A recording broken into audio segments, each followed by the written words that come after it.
Hello, welcome to Lemon Series, where we talk anything and everything in entertainment. I'm, of course, the Lemon himself, Zeke Lemon, and this is my review for The Last of Us Season 2, Episode 4. But before we get into that, let's get the house clean out of the way. Shall I to leave a like, comment below to know your thoughts on The Last of Us, and of course, hit that subscribe button as it helps me grow into my YouTube career. I will greatly appreciate it. Now, all that out of the way, let's get into the review, shall we? So, I should be getting this to y'all a little bit earlier because I am recording relatively kind of earlier than I do, well, a lot earlier. It's still the night of the episode. Typically, when I do an episode review, I do my immediate reaction on TikTok, and then I give myself the day for it to really be, settle in, right? And I could take more notes, and, I could just live within it a little bit more just to really have my thoughts processed all the way through. But every once in a while, whether it be a movie or a television show, depending on how the episode is, I just know how I feel. And I feel very strongly about this said episode. And that is, to me, this is the best episode of the whole entire season so far. I had a really good time with this. A lot so. Now, I am still very much nervous about the structure when it comes to later on. Because now, look, I don't know how many episodes season 2 is. I thought it was 8. It could be 9, just because of how the structure is. I just think it would be really, really abrupt to end season 2 on Abby Seattle day 2, because as of right now, if the structure is to go the way that we're thinking it is that this was day 1, next week will be day 2, and then episode 6 would be day 3 for Ellie, which means episode 7 we go back to day 1 with Abby, and we stay with Abby for the next 3 episodes. And I'm just really, really nervous to see how that's going to be perceived with the audience. That like, hey, that person that killed one of your favorite characters and one of your favorite actors, and that you want to stop watching the show over, hey, we're going to have you finish the season by following just her and see her perspective on everything. It's going to be really, really interesting to see. But when it comes to just this episode, because I do think this was also the closest one that was really shot by shot, I am very curious to see who the director was and see if they were a true fan of the game, because it just really felt like they really played the game and they knew exactly how they wanted to get these shots in. Because again, the game came to life on this one. A lot of set pieces, the HQ set piece where all the bodies are laying out from the scare fights. I do believe in the game we fight the Seraphites in that set piece, which again with all the bodies gushing out on them, and then WLF shows up later. I'm not sure if we fight WLF in there. But what I really liked about that scene in particular, and all of the action set pieces in this, is that they really got me anxious throughout the whole entire way through. Because even though I knew Ellie and Dina were going to make it out, it was just one of those things where it was one blocking, and it was just, hey, we don't have the luxury to just punch and shoot, and that if we die, we'll reset, right? This is like, hey, we're taking it as realistic as possible. There's a lot of bodies in here, and they got vengeance on their mind. If they see anyone who is not part of the group, it is assuming that they are the ones who did this, and it's on site, they're getting killed. And just within that, them going through, looking through, they have the lights, and Ellie and Dina having to be really scouting wise, and they get all the way upstairs.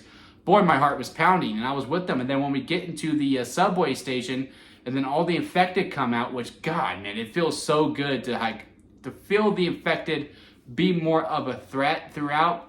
Because, yeah, sure, they had a presence in season 1, but they really did start to feel like a backdrop after a while. And this one, they still feel like, hey, if you see them, man, it's go time. It's scary. We have to lock in. We have to be with them. They have been a constant threat throughout, as opposed to just a select few episodes.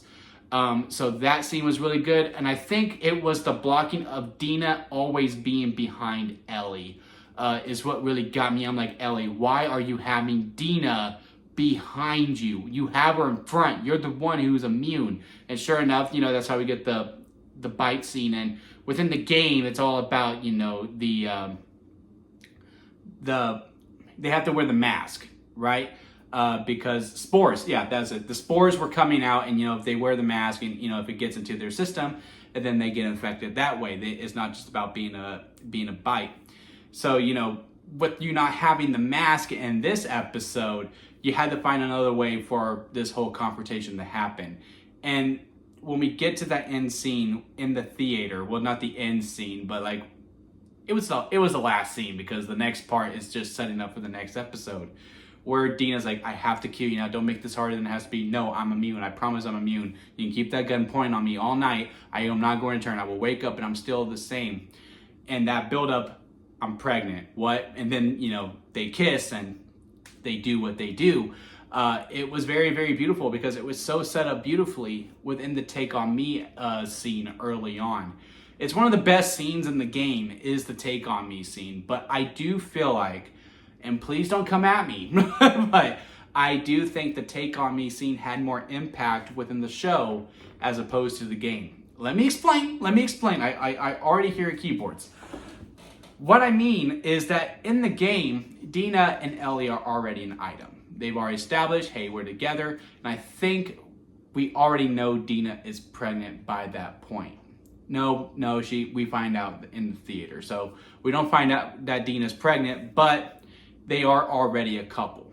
And yeah, Bella Ramsey is performing it beautifully. I really liked her singing through it. But it was Isabella Merced's performance as Dina, and we watching her reaction to it. And I can only say this as someone who has fallen in love with someone. And there's that moment when you do fall in love, when you do feel that 4-letter word. And if you have ever fallen in love, you know it. Like, it's just someone's doing something very simple, right? I think one of the most recent examples is probably Brooklyn Nine-Nine. When it goes, yeah, on April 2nd, I knew. And it was just her doing a crossword puzzle, and he was just looking at her. Dina had those eyes, that look as she's singing, where she's going, oh my God, you're the one. And then to cap it off with later on, when, she goes, okay, she is safe. The girl that I love is not going to die. I still have a shot at the future that I want with the child that I have brewing in me. Let's bang, right? It was just that moment. And then to cap it off with that chef's kiss, I absolutely loved it. Again, that's where there was just more impact into it, because again, if you watch her eyes as she's singing Take On Me, you just see the love just setting in, and just knowing, yeah, you're my partner. You're the one that I'm willing to risk it all for. Again, if you've ever had that feeling before, which most of us had, that's the only reason why I think it had much more of a meteor gut punch, as opposed to, hey, yeah, Joel meant a lot to us. And that was in there too. Don't get me wrong. And I'm all for, hey, mourning Joel, but like, hey, he was a good teacher. He did all these good things.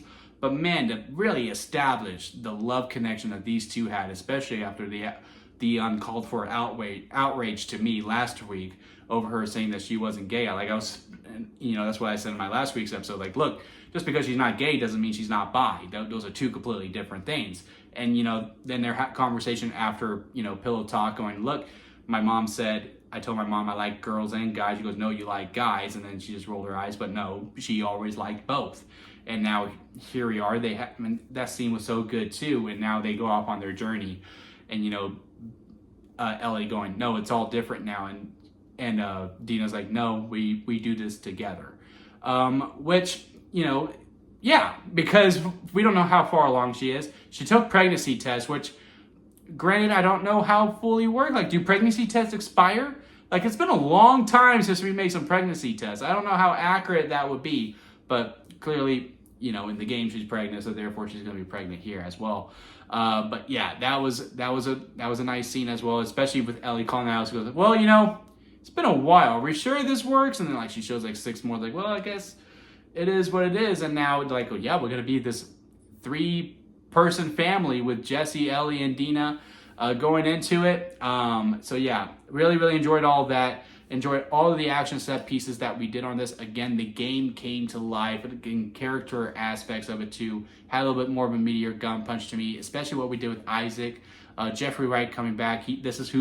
Jeffrey Wright was Isaac in the game too, so that was pretty cool. And I like how we showed he lost his way, right? Because in the beginning, in 2018, with the scene with Josh Peck, who I just wasn't expecting to see in the show whatsoever, and he does a great job, you know, having that comedy but still realizing, hey, he's a drama. So that was pretty good. You know, that whole scene with the voters and Isaac going, you know what, that kid asks questions, he could be useful, you come with me.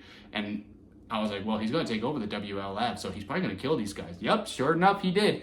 And then showing later on down that kid who was petrified, who had all these questions, be a completely different man by the time he got back after while he's torturing that Seraphite in the kitchen. It was a really, really good scene, especially to show, like, look, he's lost his way. He has become who he set out to destroy, because at the end of the day, what is the biggest infection in this world? Is it the infected themselves, or is it tribalism? And I think that is something that we are going to discuss more as the season progresses. And yeah, like I said, I just really had a good time with this episode. I like the layers that we did, the different storyline aspect that we went with. Like, okay, Ellie and Dina's going to be a little bit of a whodunit. We're going to prolong the relationship. They will get together. But, you know, some of these other scenes, we could really make them more meatier if we did this, like the Take On Me scene, like the bite scene. And we're going to save when the first time they hook up at the 7-Eleven really early in the game. And we're going to move that to over here because, again, they have these two secrets that they just got to get out. And they realize they're going to be safe to each other. And now they're going to be an official couple. Oh, man. Just rounds of applause all around to the writing team, to the direction, to the set designers, to the actors. They did a great job within this. Again, my only complaint is, well, not even a complaint. My only worry is for the future. But now I do feel like we're in the nitty gritty. If you made it this far, I think you are back on board. But it is going to be interesting once we get to episode 7 and we do shift back over to Abby's perspective. It's going to be really, really interesting to see how the audience reacts to that. But let me know what y'all think about this episode down in the comment section. If you made it this far within a review, please leave a like. I do greatly appreciate it. And again, hit that subscribe button as we are going on this road together. And I would greatly appreciate it as I am trying to grow into my YouTube career. And until next time, guys, I'll see you here at Lemon Studios.